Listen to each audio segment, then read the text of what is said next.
Continuamos con nuestro estudio de Apocalipsis. Hoy tenemos el capítulo 17, primera parte, las cosas que sucederán después de estas, la gran ramera y su condenación.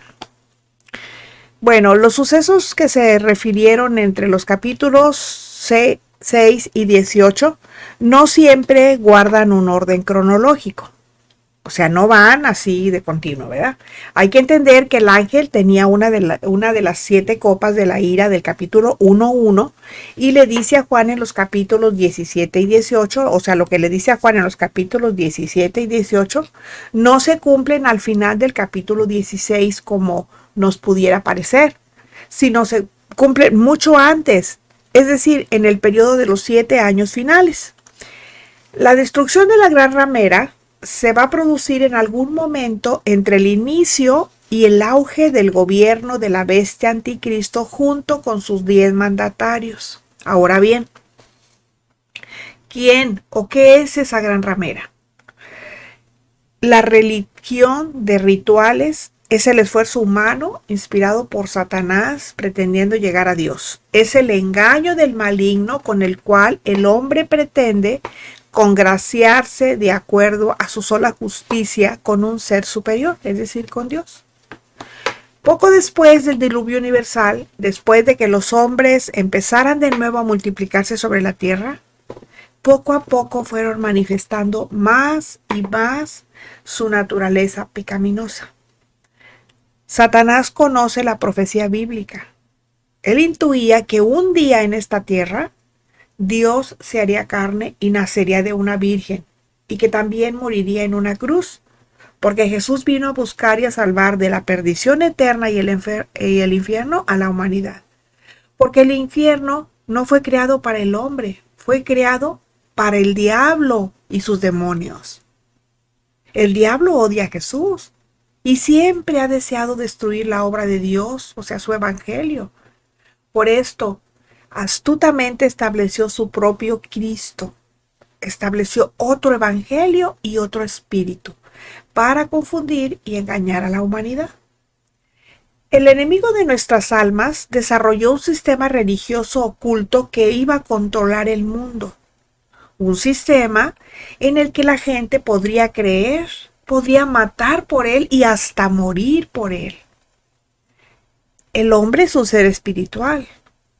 Satanás se ha aprovechado de ello y desde el tiempo de la construcción de la Torre de Babel, allá en Génesis 11, después del diluvio, ha estado enseñando al hombre, según él, a cómo, entre comillas, llegar a Dios a través de las diferentes religiones. Pero el hombre por sí mismo no puede llegar a Dios porque es un ser caído en pecado. La religión siempre le ha servido al maligno para atar al hombre a sí mismo mediante un ideal imposible de alcanzar. Y ese ideal es llegar a Dios. Desde Génesis capítulo 11, el hombre sin Dios intenta llegar a él inventando toda una serie de rituales, de tradiciones, mandamientos y liturgias.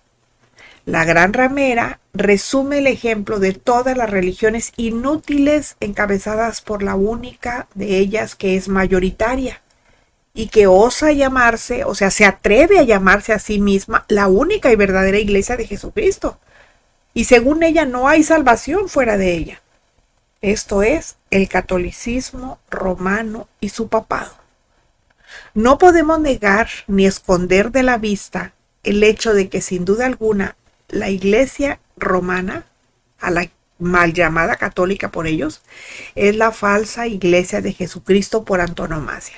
Usted diga iglesia católica o iglesia romana y se está refiriendo a una iglesia falsa. Por eso dice por antonomasia. Respecto a la afirmación que asegura no haber salvación fuera de esa institución, el Concilio Ecuménico Vaticano II sentenció al respecto y dijo: este santo concilio enseña que la Iglesia católica es necesaria para la salvación, cierro comillas. Por tanto, pues no podrían ser salvos los que, sabiendo que la Iglesia católica fue fundada como necesaria por Dios mediante Cristo, no se hicieran católicos o permanecieran en ella. ¿Ustedes se imaginan eso? Ahora bien, ¿Por qué la Biblia no nos lo dice por su nombre? Pues porque en el tiempo de Juan todavía no existían los llamados papas, y mucho menos el catolicismo romano. La enseñanza que da Roma de que Pedro fue el primer papa es totalmente falsa. No fue sino hasta principios del siglo VII que empezó a surgir la figura del pontífice romano tal y como se entendería hasta el Concilio Vaticano I, cuando a todos los extravagantes y blasfemos títulos papales se le sumó el de la infalibilidad. Así pues, Bonifacio III fue el primer obispo de Roma coronado como sumo pontífice. En la época de Juan, Roma era la ciudad del emperador romano. Es más, Juan se asombra cuando en visión ve que en el nombre de Cristo esa aparente iglesia estaba ebria de la sangre de los santos y de la sangre de los mártires de Jesús. Eso lo vamos a ver en el versículo 6 de este capítulo 17. Y eso ocurrió mucho más tarde, eso que Juan vio. No obstante, existe la explicación que aclara el porqué del sustantivo Babilonia aplicado a Roma. Vamos a ver. La primera ciudad construida después del diluvio fue Babilonia. Allí Satanás empezó a levantar su centro de operaciones. Babilonia, cuna de la religión imposible. Incluso después de los pueblos se dispersaron por toda la tierra, Babilonia seguía siendo el centro de la religión. Y una vez que Babilonia fue destruida como ciudad, eso se ve en Jeremías 51, los sacerdotes babilónicos fueron forzados a dejarla y se trasladaron a la ciudad de Pérgamo en Asia Menor. Allí estuvo ubicado su cuartel general durante varios años. Dice la Biblia que en esa ciudad, en Pérgamo, se hallaba el trono de Satanás. Y ya lo vimos en el Apocalipsis 2, versículo 13, en su parte A. Cuando el rey de Pérgamo, Atalo III, que tenía el título de papa, murió en el año 133 a.C., hizo testamento para que el oficio de papa fuera trasladado a Roma. Los etruscos que llegaron a Italia desde Lidia introdujeron la religión mística babilónica con sus ritos. Lidia estaba ubicada cerca de la ciudad de Pérgamo. Los etruscos, antecesores de los romanos, pusieron sobre su sacerdocio un papa que tenía poder sobre la vida y la muerte. Años más tarde, Roma aceptó a ese papa como su gobernador civil. Si se han dado cuenta, estamos haciendo un poquito de historia para poder entender lo que nos enseña el capítulo 17. El emperador Julio César fue constituido sumo sacerdote, soberano de la orden etrusco-babilónica, y de esta manera fue heredero de los derechos y títulos que habían sido trasladados a Roma. Por lo tanto, el primer César romano llegó a ser la cabeza del sacerdocio babilónico. Roma llegó a ser sucesora de Babilonia a través de Pérgamo como el centro religioso para su culto. Y eso lo vemos en el Apocalipsis 1, versículos 12 y 13. Este mensaje de Jesús fue revelado al apóstol Juan en la isla de Patmos alrededor del año 94 después de Cristo. Fue al final del siglo IV después de Jesucristo que el obispo de la iglesia en Roma, Dámaso I, fue elegido para obtener el ministerio papal sobre la religión babilónica. Y esta es la conexión de Babilonia a Roma. Esa es la transición de Babilonia a Roma. Sin lugar a dudas, la Roma religiosa lleva el título en su frente: Babilonia la Grande, la madre de las rameras y de las abominaciones de la tierra. Y eso lo vamos a ver en el versículo 5 de este capítulo 17. Ese es el sello sobre su frente, que significa su pertenencia. El catolicismo romano es babilónico. Dios reconoció a Jerusalén como el centro de adoración religioso, así como el centro del dominio terrenal político. El error de la iglesia romana es presumir que Dios la ha establecido a ella en lugar de a Jerusalén, haciéndose ella misma con ello un centro político y religioso. Lo que Jerusalén es con derecho en el reinado del milenio, Roma ya lo ha asumido desde hoy, desde ahora. La madre de las rameras, siendo ella misma una gran ramera, todo lo que sale de esta mujer son rameras, todo. Roma es la Jerusalén que el diablo ha escogido para sus planes de confundir al mundo con otro evangelio. Y al contrario que con el cristianismo bíblico, el cristianismo, entre comillas, de Roma, nunca tuvo contratiempo alguno a lo largo de la historia. Al contrario, ha imperado sobre naciones, sobre reyes, emperadores. Incluso hoy en día el Papa es la persona más valorada de este mundo. El catolicismo romano es un sincretismo formado por diversas creencias. Es una mezcla, pues, de judaísmo, de paganismo, de filosofía platónica, aristotélica, que vendría siendo lo mismo, porque Platón fue el maestro de Aristóteles, etcétera. Pero además también de idolatría y suficiente cristianismo aparente para que parezca respetable. La Plaza del Vaticano, fíjense, en forma de aparato reproductor femenino con el falo, o sea, el obelisco en el centro, representa el órgano sexual masculino. Es una estampa que refleja lo que es y hace la falsa iglesia de Cristo, la ramera. Una de las dos pretendidas columnas sobre las cuales se basa la Roma religiosa es la llamada poder temporal. Esa es la base del papado. Sin ella, los papas no tendrían sentido. El poder temporal es poder económico, es poder político y es poder militar. El poder temporal del papado significa que el papa debe controlar a través de su religión a toda persona y sus propiedades. Yo no sé si han escuchado últimamente que ya nadie va a tener nada, a todo mundo se le van a confiscar sus propiedades. Bueno, eso dicen, ¿verdad? Los papas siempre se han basado en el poder de este mundo. El Vaticano siempre ha estado obsesionado con las empresas, con el poder de este mundo, y la historia lo certifica. Pues ahí no está en la tercera parte, en la trilogía del Padrino, en la tercera parte, cómo sale ahí la iglesia, con las empresas inmobiliarias y los bancos, y bueno, ya quien vio esa película ya recordará. Cristo dijo a sus discípulos, si fuerais del mundo, el mundo amaría lo suyo, pero porque no sois del mundo, antes yo os elegí del mundo. Juan 15:9. La iglesia papista o la iglesia papal sí es de este mundo. El poder temporal, entre comillas, es un poder que ningún apóstol ni discípulo verdadero de Jesucristo tenía, ni tiene.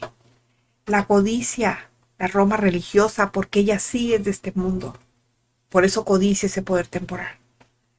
La iglesia de Roma es la fuerza financiera, acumuladora de fortuna y propietaria de bienes más grande que existe. Es la más grande poseedora de riquezas materiales que se puedan imaginar. Más que cualquier corporación, banco, fideicomisario gigante, estado, incluso monarquía o gobierno del mundo entero. El Papa, como dirigente visible de esta sorprendente máquina de hacer riqueza, es consecuentemente el individuo más acaudalado de este mundo. Nadie puede, pues digamos, calcular realmente cuánto vale en términos de billones de dólares, billones con B. La Enciclopedia Católica muy ufanamente nos informa de que tan solo el Palacio Vaticano necesitaría bibliotecas completas para describir los fabulosos tesoros artísticos que acumularon los pontífices en 2 milenios. Esto nos habla implícitamente de expropiación y saqueo. Por cierto, hablando del papado, San Pablo, tan cuidadoso al enumerar las jerarquías y los oficios de la Iglesia cristiana en su periodo de formación, menciona y habla de apóstoles, profetas, evangelistas, maestros, pastores, pero curiosamente no hace ni la más pequeña referencia a la denominación del pontificado, que pretende figurar a la cabeza y como jefe de todos los oficios y jerarquías que acabo de mencionar, de los apóstoles, de los profetas. O sea, él se cree la cabeza de todos ellos. El papado ha sido el instrumento de engaño del enemigo para, en el, entre comillas, nombre de Cristo, hacer dinero y levantar poder, y que millones de almas condenadas hayan caído y sigan cayendo bajo sus afiladas garras. Por eso no es de extrañar que el juicio que ha de venir sobre esa institución y los que obstinadamente se aferran a ella no tenga precedentes.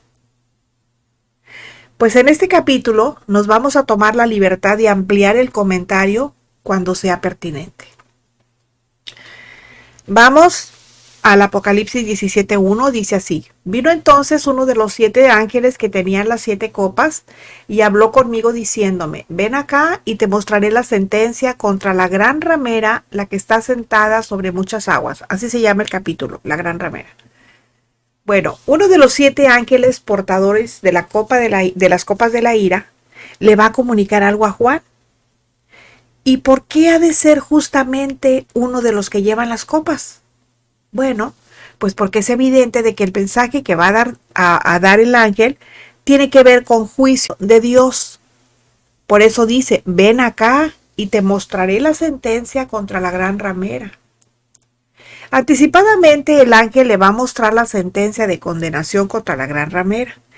Y aquí notamos que esa mujer no es adúltera, es fornicaria, porque es ramera. Dice, la que está sentada sobre muchas aguas. Esas muchas aguas son pueblos, son muchedumbres de personas, son naciones y lenguas. Eso lo vamos a ver también en Apocalipsis 17:15. Esa mujer ramera tiene control, por eso está sentada sobre muchos millones de personas en todo el mundo.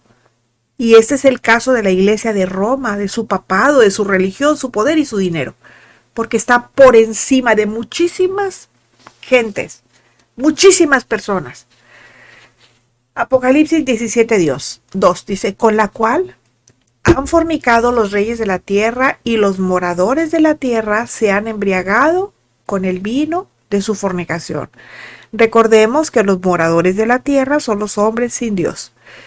Bueno, no podríamos decir esto de otras religiones multitudinarias sobre la tierra, digamos como el Islam, por ejemplo, ni del hinduismo, ni del budismo.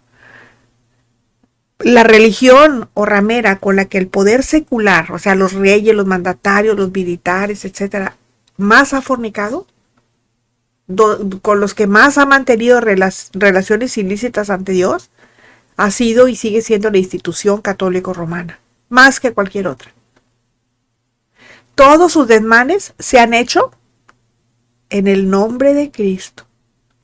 Tanto los emperadores como los reyes, hasta los simples mandatarios locales, todos se han fortalecido ante el pueblo llano, enseñoreándose de él con los efluvios del vino del catolicismo romano.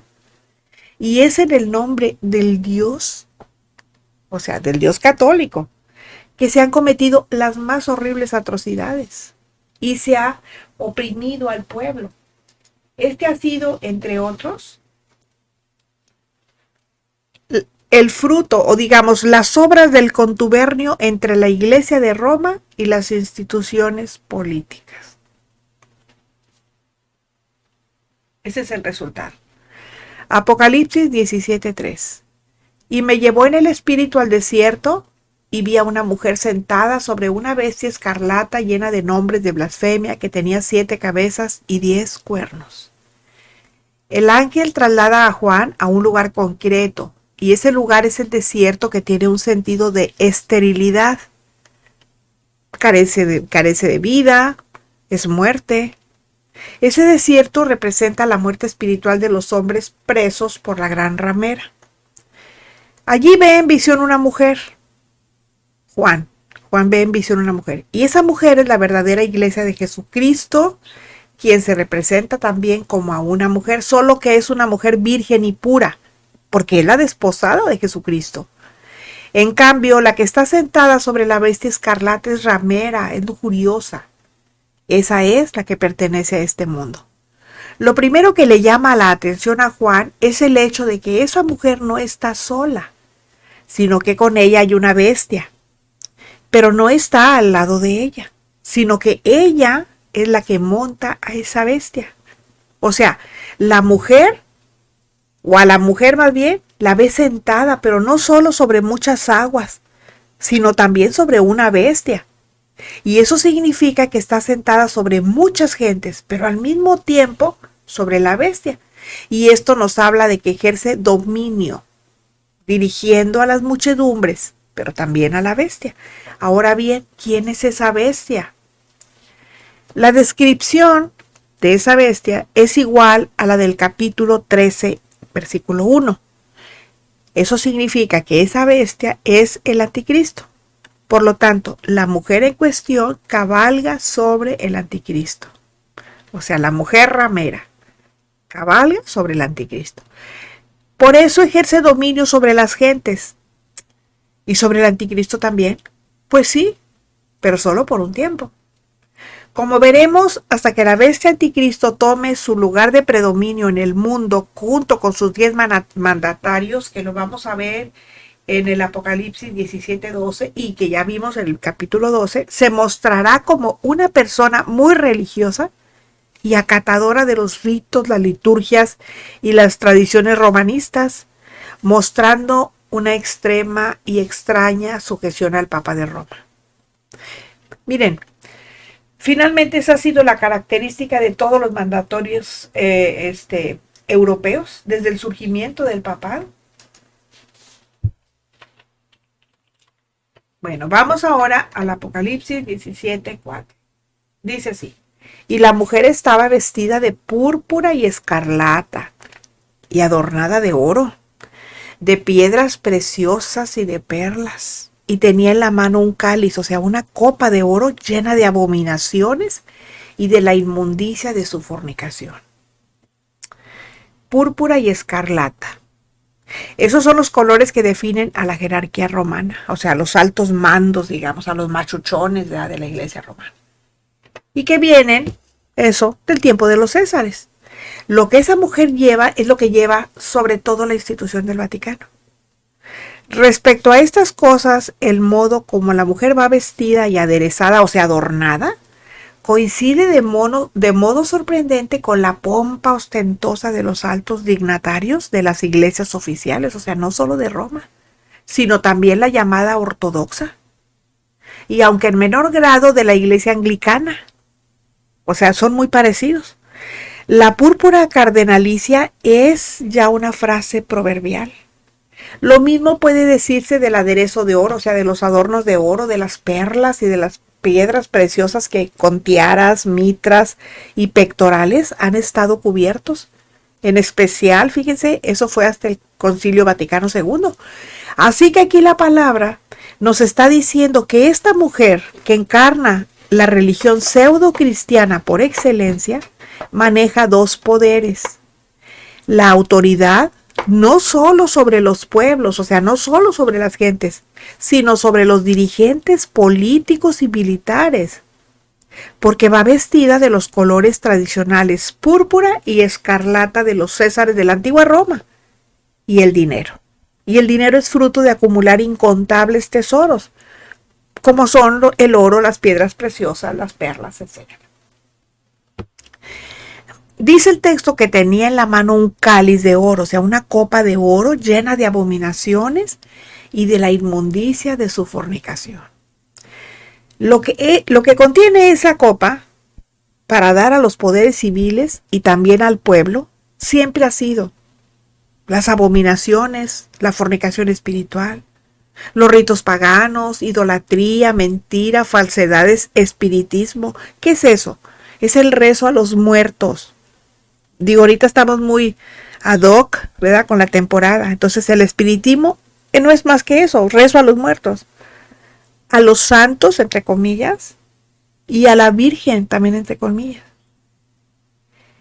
Es también una mezcla de cristianismo e idolatría. Es sincretismo, pues. Fábulas, ¿Cuáles son las fábulas? Pues las apariciones como la de Guadalupe, por ejemplo. O eso de que se apareció no sé quién en un comal, que en una pared, que en un árbol. O sea, cada quien ve lo que quiere o lo que busca ver, ¿verdad?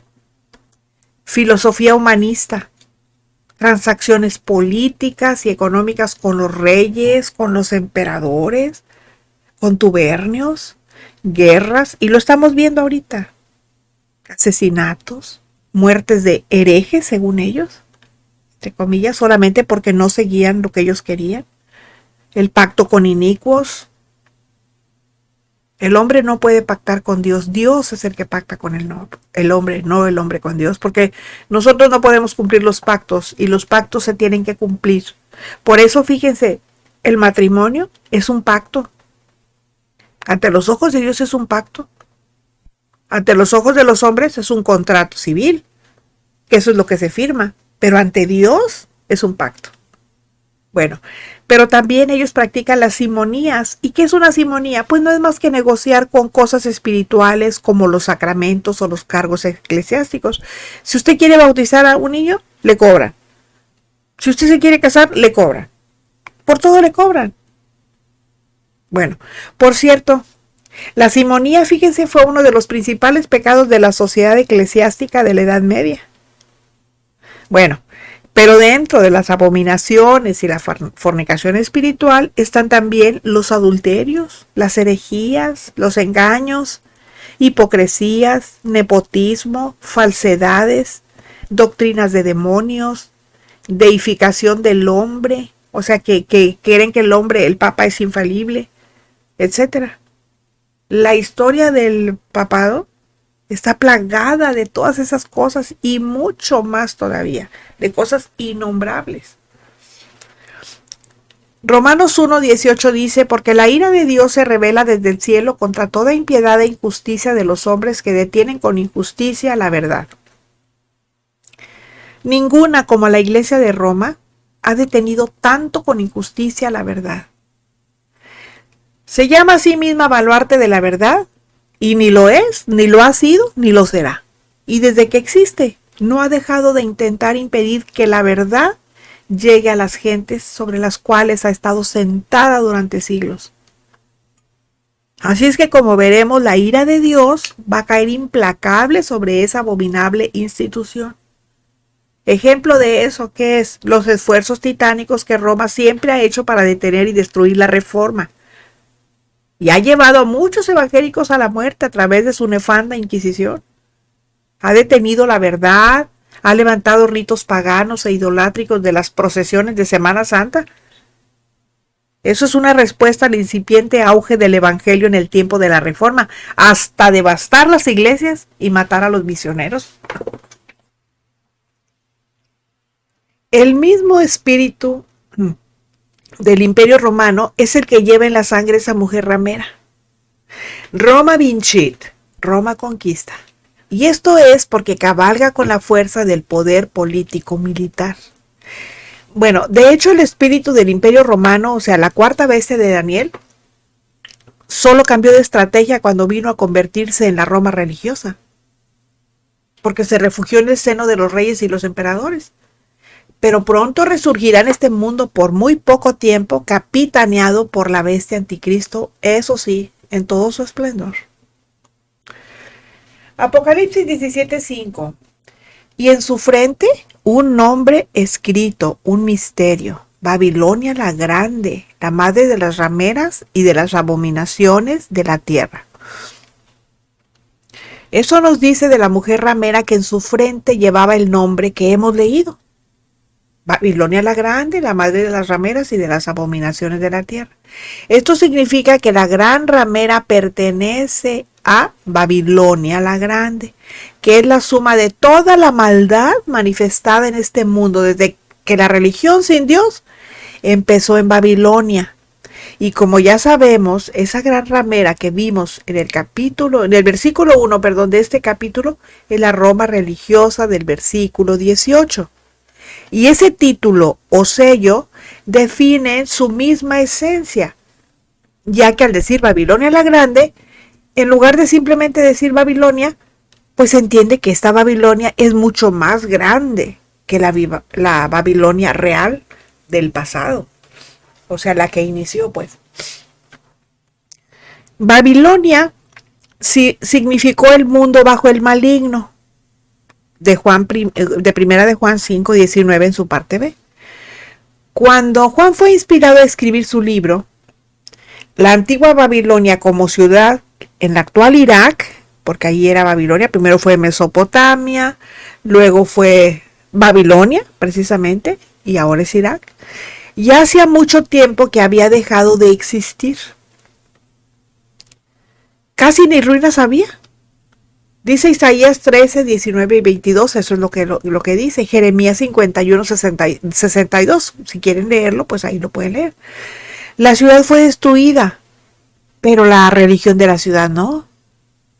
Es como cuando dicen, la sacamos del rancho, pero se llevó al rancho adentro.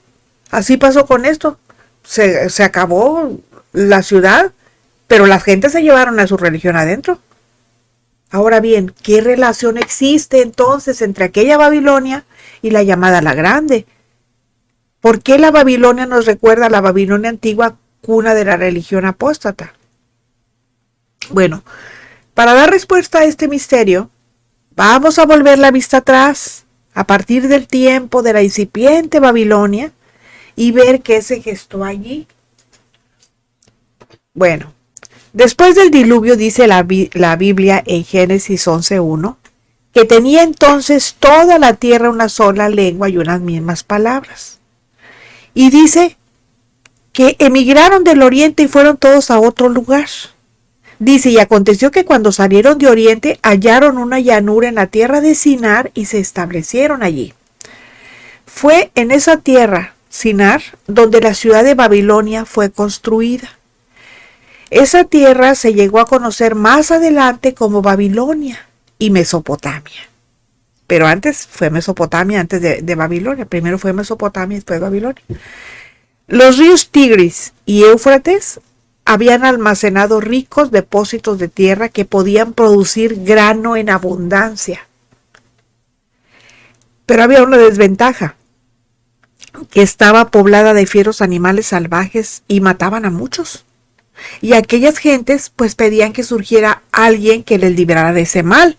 Así que en un momento dado entró en escena un formidable cazador. Este cazador se llamó Nimrod. La Biblia nos dice en Génesis 10, 8 y 9, Cus engendró a Nimrod, quien llegó a ser el primer poderoso en la tierra.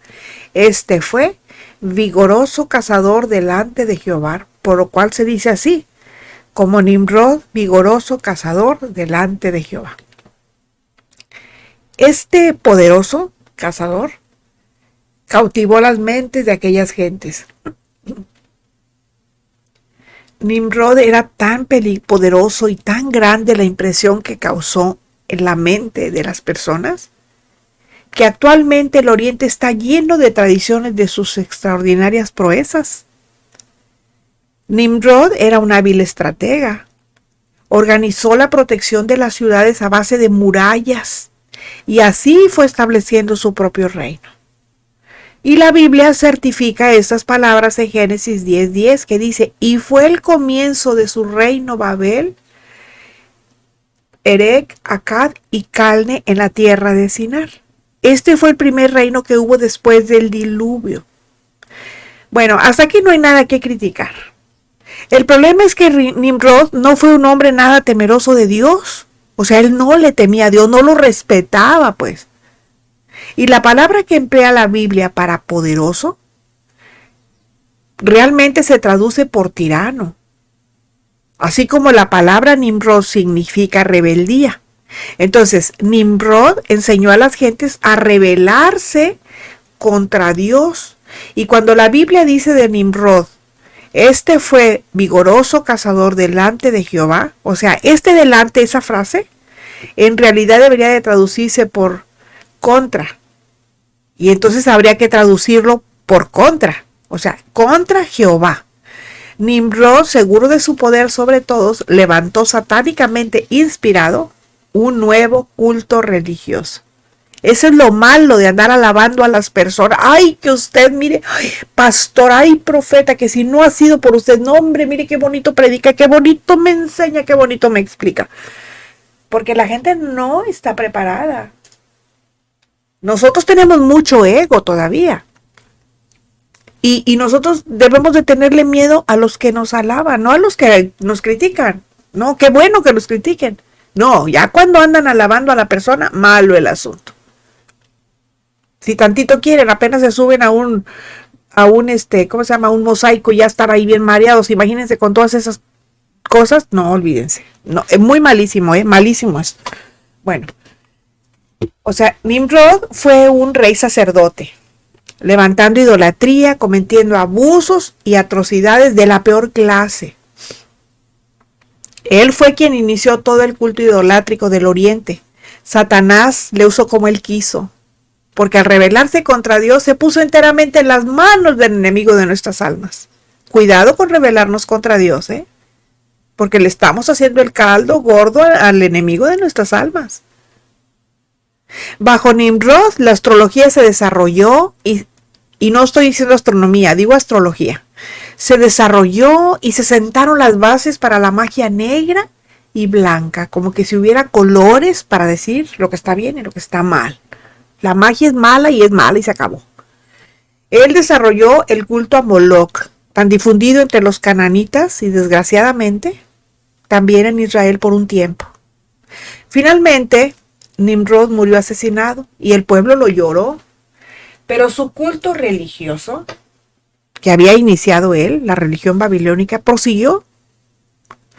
Su mujer Semiramis fue la gran sacerdotisa en tiempos de Nimrod y después de él. Cuando él murió, ella dijo que Nimrod era el dios Sol, o Baal, que significa Señor. No contenta con ser suma sacerdotisa, Semiramis se proclamó a sí misma diosa y demandó que se le sacrificaran niños. Semiramis capitalizó la rebelión del hombre contra las leyes de Dios sobre el matrimonio. Y ya lo vemos cómo está ahorita. Dios dijo hombre y mujer. No dijo Pepito y Juanito. Tampoco dijo Martita y Panchita. No. Él dijo hombre y mujer. Él no se equivocó. Pero también dice que promovió el celibato. Una cubierta religiosa para luego cometer adulterio, fornicación, homosexualidad, sodomía y lesbianismo. Pues porque el hombre trae hormonas y las hormonas en algún momento brincan y dicen que la hormona mata neurona. Pues obvio, ¿cuál celibato? Este celibato supuestamente separaba a los sacerdotes y los hacía santos. Les hacía como superiores al resto de los hombres y mujeres que contraían matrimonio y tenían hijos. Semiramis era una bruja, eso sí, muy bella y muy poderosa, completamente rendida a Satanás. Y Satanás la usó para sus fines de destrucción de la humanidad. Más tarde, pues quedó embarazada, aunque decía que era virgen, y dio a luz un hijo ilegítimo. Y a ese hijo le llamó Tamuz y declaró que era en realidad el mismo Nimrod renacido. Semiramis, la reina madre, conocía la profecía de que de una mujer nacería el Mesías, como lo enseña Génesis 3:15. Todos sabemos la profecía que está ahí. Semiramis decía ser el Espíritu de Dios, entre comillas, ¿verdad?, encarnado en una madre humana. Su símbolo era la luna, no sé si algo les diga eso. De esta madre virgen pronto aparecerían por todas partes estatuas de ella cargando al pequeño dios Sol, el cual decía que era el Salvador. Bueno, Satanás tiene una característica, fíjense, es muy astuto. Imitando las cosas de Dios, él reproduce réplicas blasfemas, pero recubiertas de un halo de falsa religiosidad. Las adorna de sacralidad que confunden, o sea, de santidad que confunden al que es ajeno a la palabra de Dios. Es un maestro del disfraz y del engaño. Así es que no me anden disfrazando a los niños ahorita en este tiempo, olvídense eso. No que son niños y que es un juego. No, nada de juegos.